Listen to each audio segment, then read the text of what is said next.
I ate alone in my car after graduation, while families hugged and took photos inside the gym. My parents never came. No calls, no pictures, not even an excuse. Just as I bit into my burger, someone knocked on my window. I was stirring my instant noodles alone in my tiny studio after convocation when the program director knocked on my door. If you've ever felt adrift during what should have been your moment of triumph, this narrative might resonate deeply with you. Before we proceed, please, take a moment to like this chronicle and subscribe to our archive for more poignant explorations that will steer your spirit. Now let us delve into a tale of unforeseen alliances and renewed beginnings. I never envisioned I'd be eating lukewarm instant noodles hunched over a makeshift table in my cramped studio apartment on the day of my master's convocation. The distant, dignified sounds of academic revelry drifted from the university's great hall as I sat, peering out of my grimy window at the cobbled back alley. Through the streaked glass, I could occasionally glimpse elaborately robed academics and their beaming families making their way to post-ceremony receptions. My own convocation hood and gown were draped carelessly over the sole armchair, the velvet trim looking out of place amidst the clutter. The degree scroll, the culmination of years of relentless effort, lay unopened on my narrow bed. Everyone else had someone.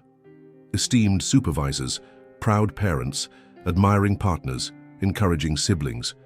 They were all within the hallowed university grounds, radiating pride, capturing memories, and arranging celebratory dinners at historic inns. I had dispatched formal invitation cards 3 weeks prior, one to my father's last known contact in a distant northern mining town, another to my mother's secluded wellness retreat on a remote coast, and a third to my older sibling, who was perpetually immersed in their own prestigious, demanding career. The responses, or lack thereof, were precisely what I had braced myself for: protracted silence, vague, non-committal replies, and ultimately my own quiet, weary acceptance. Director. Thorn had announced my name with the same gravitas as everyone else's. I'd ascended the ancient dais, accepted my degree scroll with a respectful nod, and even summoned a fleeting smile for the official university photographer. I registered a few polite rounds of applause, likely from professors who were aware I'd navigated more than the usual academic hurdles to reach this milestone. But when I scanned the sea of faces in the Great Hall, there was no one standing specifically for me. No familiar voice calling my name, no one waiting with an embrace afterwards. So, I did what felt most logical under the circumstances. I changed. Out of my hired robes in a chilly campus lavatory, slipped out through a side entrance, while the processions were still underway, and purchased a cheap night owl noodle pot from a street food cart near the student lodgings. Now I was here, consuming bland, cooling noodles and wondering if this moment, this hard-won achievement that was supposed to feel monumental, would forever be tinged with this profound sense of emptiness. The sharp, decisive rap on my studio doctor nearly made me spill my noodles. Director Thorn stood in the narrow corridor, still in his full imposing academic regalia, his expression unreadable through the small reinforced glass panel of my door. I reluctantly unlatched it, preparing myself for some well-meaning but generic platitude about how I ought to be on campus, partaking in the celebrations with my cohort. "May I come in?" he asked instead, his voice calm and measured. Before I could formulate a polite refusal, he was already stepping across the threshold. I hastily retrieved my hood and gown from the armchair, bundling them onto my unmade bed, which was already cluttered with empty artisanal coffee cups and dense programming manuals I no longer required for my coursework. "Apologies for the state of things," I mumbled as he carefully maneuvered his considerable height into my tiny living space, his ceremonial robes bunching around him like dark, distinguished plumage. "I've encountered far worse," he said with a hint of a smile, adjusting his stance. "The senior faculty common room after a protracted funding debate would astound you." An awkward silence descended, punctuated only by the distant chime of the university clock tower. Director Thorn wasn't known for making personal calls on students. In my 2 years in his postgraduate program, I'd only been summoned to his formal office twice, Once when I was discovered missing a compulsory research seminar to complete a critical freelance coding project that paid my rent. And once when he had called me in to inform me I possessed the intellectual caliber for the Chancellor's Medal. If only I could focus my academic pursuits more rigorously and consistently. "You know," he finally said, his gaze directed towards the grimy window rather than at me, "I noted your absence from the post-ceremony reception in the cloisters." I shrugged, taking another mouthful of noodles to delay an immediate response. "Wasn't quite in the mood for mingling, Director." "I understand," he nodded, which surprised me. "My own postgraduate degree ceremony, I spent the celebratory luncheon hiding in the deepest, dustiest recesses of the university archives. The very last place anyone would think to search for a newly minted Doctor of Philosophy." This admission didn't align with the image of the imposing, always collected Director Thorne. I thought I knew the man who delivered flawlessly erudite speeches and seemed to navigate the ancient university corridors with an aura of unshakable authority. "Why?" I asked. My curiosity piqued despite myself. He offered a slight wry smile. "My esteemed academic supervisors were engaged in a rather public and acrimonious disagreement over whose department would officially claim my doctoral research as their intellectual property. It rather made the whole proud mentor and protégé tableau feel like a meticulously constructed farce." He paused, then added, "They had been intellectual rivals for the better part of 2 decades at that point. But my convocation day, it seemed, presented the perfect public stage for them to reenact their long-standing grievances." "That's unfortunate," I offered lamely, unsure of a more appropriate response. "Indeed it was," he agreed. "But you know what? That day, in the grand scheme of things, wasn't truly about them." I snorted, a small, involuntary sound. "Well, this day isn't really about anyone for me. No audience, no issue, correct?" Director Thorne turned to face me then, his gaze direct. "I've reviewed your academic dossier very carefully, Ilara. I am thoroughly aware of what you've been managing. Juggling those demanding late-night freelance coding projects to cover your tuition and living expenses, while consistently maintaining distinction-level grades in our highly competitive master's program. For that is no small feat, not by any measure." I shifted uncomfortably on my stool. I disliked being reminded of the precarious balancing act my life had become since I'd moved to this expensive, historic university city entirely on my own. The relentless juggling of project deadlines with exam schedules, the pervasive exhaustion, the way I'd sometimes catch myself dozing in little-used corners of the university library during my brief free periods simply because it was the only warm, quiet place I could find a moment's respite. "It's not a significant matter, Director," I muttered, looking down. "Many students undoubtedly face far greater challenges. That does not in any way diminish the significance of what you've accomplished," he countered firmly. "You know, when I saw your name on the final list of graduands, I made a particular point to observe you during the ceremony today." "Why?" I asked, genuinely confused. "I wasn't a disruptive student, but I wasn't one of the overtly celebrated prize-winning scholars that program directors usually singled out for attention. Because 7 years ago, your undergraduate advisor from your rather small provincial college contacted me directly," he said quietly. "She expressed grave concerns that you might not even complete your bachelor's degree, let alone entertain the notion of pursuing postgraduate studies at an institution like this. She mentioned your precarious financial situation, the instability of your family support structure at the time, that you had come perilously close to dropping out on several occasions during your undergraduate years." He paused, his expression thoughtful. "She wasn't being unduly pessimistic, Ilara. She was merely looking at the statistical probabilities. Students emerging from your particular set of circumstances rarely progress this far up the academic ladder. I remembered that tumultuous period all too vividly.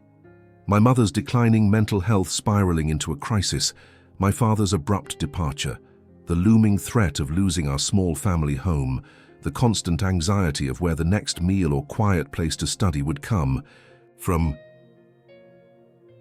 I recalled relying on the sporadic kindness of distant acquaintances, until finally, my older sibling grudgingly offered me a corner of their already cramped apartment. only to later gently suggest that my presence and my struggles were becoming too much of a burden on their own burgeoning career and carefully curated life. "Yes, well," I said, trying to keep my voice steady and devoid of emotion. "A certain degree of sheer obstinacy can be a rather powerful propellant, Director." Director Thorne actually chuckled at that, a surprisingly warm and human sound. "Indeed, it can. But it requires considerably more than mere obstinacy to achieve what you have, Ilara. It requires something quite exceptional." We sat in silence for a moment, the distant, fading sounds of formal celebration still filtering faintly through the old, ill-fitting window. I'd stopped eating.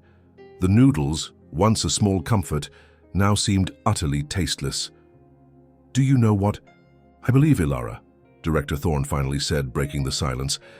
"I believe that sometimes we concentrate so intently, so painfully, on who is absent from our lives, that we entirely fail to acknowledge and appreciate those who were steadfastly, if quietly, beside us throughout the entire journey." "With all due respect, Director," I said, a familiar defensive edge creeping into my voice, "I've navigated this for the most part largely by myself." "Have you truly?" he challenged gently. "Professor Anya Sharma stayed late in the department. Offices every Thursday evening for an entire semester to help you master those advanced algorithmics you found so daunting, did she not? Mentor Kai from the astrophysics department quietly arranged for you to have access to the secure research lab's quiet common zone when your student lodging's heating system failed for a fortnight during that brutally cold winter, knowing you had nowhere else warm to work. The staff at the university bistro near the main library always made sure a fresh pain au chocolat was set aside for you in the mornings, aware that you often missed breakfast due to your late-night coding work." He raised a distinguished eyebrow. "And if my memory serves me correctly, I seem to recollect someone in a position of authority granting you discreet permission to utilize an otherwise unused, locked study carrel in the deepest recesses of the archives for quiet contemplation and uninterrupted work during that particularly difficult period when you were urgently searching for affordable and stable accommodation." I felt my face grow hot. I hadn't known he was aware of that specific arrangement. Librarian Mira, the keeper of the ancient manuscripts, had given me the access card to the restricted area, making me promise faithfully to be gone before the early morning archivists and researchers began their day. "Oh, you were not alone, Ilara," Director Thorne stated, his voice firm but kind. "Not in the truest, most meaningful sense. You simply lacked the conventional, visible, familial support structure that many take for granted." I looked down at my hands, clasped tightly in my lap, not knowing how to process this unexpected flood of revelations. I had been so intensely focused on what I didn't have: parents beaming in the audience, celebratory family photographs, a congratulatory dinner at a fine restaurant, that I hadn't paused to consider, not even for a moment, what I did have. Dedicated academics who were willing to bend arcane university regulations, compassionate staff members who offered small, consistent acts of kindness, and a program director who, it now appeared, paid far more meticulous and empathetic attention than I had ever realized. "I have something for you, Ilara," Director Thorne said, reaching into an inner pocket of his voluminous academic robe. He produced a rather worn, elegant, leather-bound journal. This was intended as a surprise to be presented during the formal reception in the cloisters, but given your understandable preference for solitude today, I took the journal from him, my fingers tracing its soft, aged cover. Inside, the first few pages were filled with handwritten notes of encouragement, congratulations, and personal well wishes from various professors, tutors, and even some of the senior university administrative staff. "Ilara, your perseverance, intellect, and quiet determination have been an inspiration to us all. We are immensely proud of your achievements. Go forth and innovate, create, and make your unique mark on the world." The messages were specific, personal, and deeply moving. Tucked into a slim pocket at the back of the journal was a formal-looking embossed certificate, a special postgraduate research grant, it seemed, funded by a collective of anonymous faculty donors, of a sum sufficient to cover the entire fees for a prestigious advanced industry certification program she'd only dared to dream of applying to in the distant future. We are aware of your keen ambition to pursue the Kronos System's advanced certification, Director Thorne explained quietly. A qualification that will undoubtedly open significant doors for you. Several members of the faculty wish to facilitate that important next step in your career. It is not a king's ransom, of course, but it's everything, I interrupted, my voice cracking with an embarrassing tremor of emotion. I cleared my throat, struggling for composure. I am utterly at a loss for words, Director. No words are necessary, Elara, he replied, his expression softening. Simply ensure that this collective gesture of faith is an investment well made. That is all the thanks we require. I nodded, not trusting myself to speak further, a lump forming in my throat. Director Thorne consulted an old-fashioned, rather beautiful pocket watch.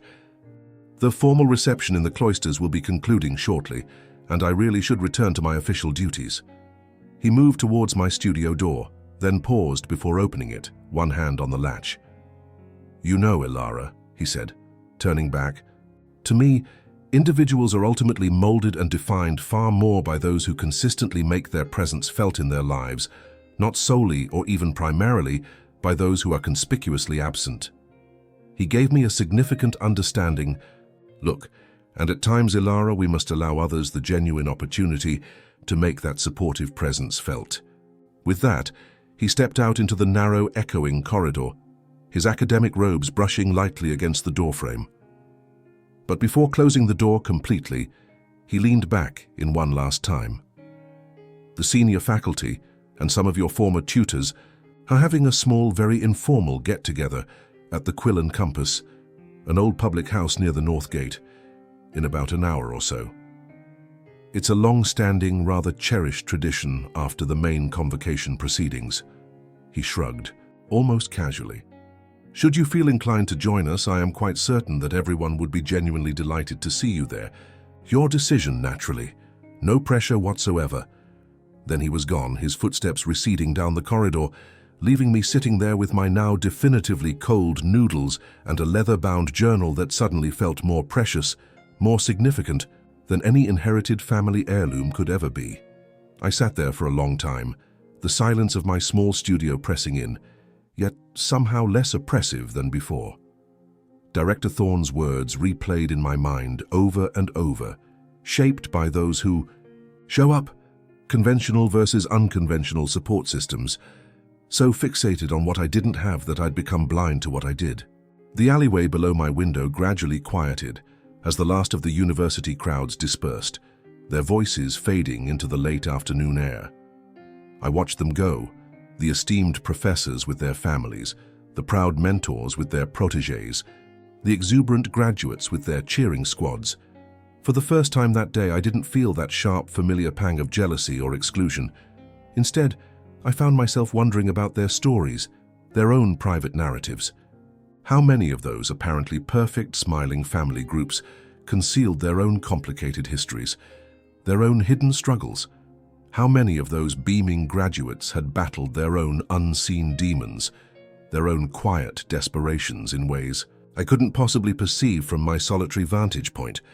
I pushed myself up from the stool as the last distant echoes of the university's celebratory fanfare faded into the twilight. The small, usually bleak studio apartment felt different somehow. Not just a temporary, functional shelter I'd been striving to escape, but a place that had, in its own way and with the help of an unseen network, enabled me to launch myself. I carefully placed the precious journal in my most secure drawer, handling it with a reverence usually reserved for sacred relics. Then, I checked the time on my old, flickering tablet. The informal gathering at the Quillen Campus would be starting soon. The very thought of walking in there alone, uninvited, save for a program director's casual suggestion, made my stomach twist with a familiar knot of social anxiety. But something else, something new and tentative, was pushing against that ingrained reluctance, a feeling that felt uncomfortably yet undeniably like hope. I looked up the address for the Quillen Campus on my tablet's somewhat unreliable mapping application. It wasn't far, a brisk 15-minute walk through the historic university quarter. I could at least walk by, I reasoned, assess the atmosphere from the outside. No commitment, no pressure, just an option. As I automatically began to tidy my unmade bed, smoothing the crumpled duvet, my gaze fell on the convocation hood and gown, lying there. On a sudden impulse, I reached out and picked up the hood, its dark velvet and silk surprisingly heavy. I draped it carefully over the back of my solitary armchair, its rich colors a stark contrast to the worn fabric. A reminder, a small personal acknowledgement that today, despite everything, I had accomplished something significant. When I arrived in the cobbled lane outside the Quill and Compass 20 minutes later, I almost turned around and fled 3 times. The pub looked ancient and inviting, with warm light spilling from its leaded windows, but the sound of lively conversation and laughter from within was intimidating. But then, just as I was about to lose my nerve, I saw Professor Sharma getting out of a university electric shuttle parked nearby, her face alight with laughter as she responded to something Mentor Kai, who was walking beside her, was saying. They both headed towards the entrance. And there, holding the heavy oak door of the pub open, was Librarian Mira, her formal, uncomfortable convocation shoes now swapped for sensible, well-worn leather brogues. These people, I realized with a jolt, had seen me at my absolute worst.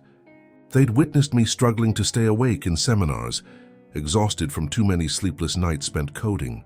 They knew I'd sometimes worn the same practical dark clothes for days on end, when access to laundry facilities was a logistical nightmare. They had observed me fighting to keep my academic head above water, when the pressures of my solitary life threatened to overwhelm me completely, yet here they were, still showing up, still creating space, still, it seemed, believing in me.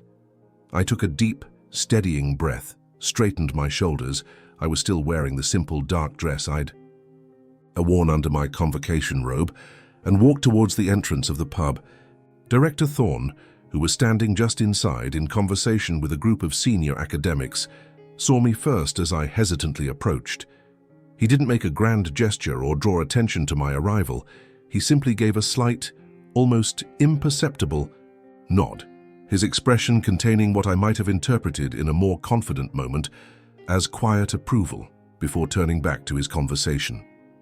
But Professor Sharma, catching sight of me over his shoulder, broke into a wide, genuinely delighted smile, waving me over with an enthusiastic, welcoming gesture.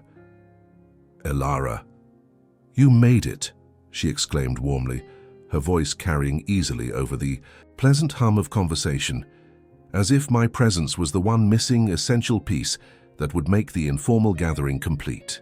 And as other professors and tutors turned, their faces registering recognition and then pleasure, murmuring friendly greetings and making space for me to join their circle, I felt something profound shift deep inside me. A knot that had been tightening for years seemed to finally loosen its grip. A heavy, invisible weight I hadn't even been fully conscious of carrying began to lift. I didn't have the conventional, picture-perfect convocation day. There were no proud parents beaming from the gallery, no meticulously posed family photographs. To commemorate the occasion, no elderly relatives pressing envelopes discreetly filled with cash into my hand. But as I stepped further into the warm, convivial atmosphere of the Quill and Compass, surrounded by people who had quietly, consistently, and often invisibly supported me for years, I realized, with a clarity that was startling and deeply moving, that I had something perhaps even more valuable, more enduring. A chosen academic family, a community of mentors and peers who had seen my worth, my potential, long before I could dare to see it in myself. Sometimes, life doesn't grant us the grand cinematic celebrations we believe we deserve, or the ones we see others experiencing. Sometimes we find ourselves stirring instant noodles alone in a tiny room while others gather in joyful throngs. But sometimes, if we are truly fortunate, someone unexpected knocks on our door, metaphorically or literally, and gently reminds us that we are not nearly as alone or as unsupported as we might feel. And sometimes that small unexpected connection, that quiet gesture of recognition, makes all the difference in the world. If this chronicle stirred something within your heart, please consider liking this entry and subscribing to our archive. Your engagement allows us to continue sharing narratives about resilience, the power of unforeseen alliances, and the profound discovery of family in the most unlikely of places. Remember, you never truly know whose door you might need to knock on today, or who in turn might be hesitantly approaching yours.